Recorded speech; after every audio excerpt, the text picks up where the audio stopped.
अस्सलामुअलैकुम, मैं हूं सबा भट्टी और आप देख रहे हैं MAT20 न्यूज HD। आइए नजर डालते हैं आज की अहम खबर पर। नाजरीन, अब रुख करते हैं दुमेल की तरफ, जहां से हमारे district bureau chief Altaf Tahir की रिपोर्ट के मुताबिक सैयदा उज़्मा बतूल काज़मी एडवोकेट हाई कोर्ट के ज़रिए तमाम इमाम बारगाह कसर इमाम हुसैन अलैहिस्सलाम दुमेल में मुसलसिल चहल मजलिस एज़ाब बपा हुई, जिससे ज़ाकिर अहल बैत सैयद सफ़ीर हुसैन शाह, ज़ाकिर अहल बैत सैयद मुख्तार हुसैन शाह कोट उर्दू ने फ़ज़ाइल साहब मोहम्मद वाले मोहम्मद बयान फरमाए।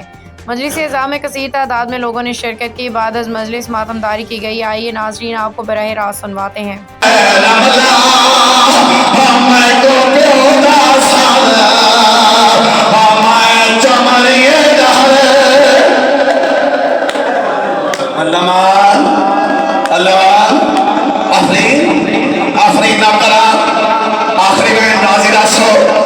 आखिरी में नाज़िरा सो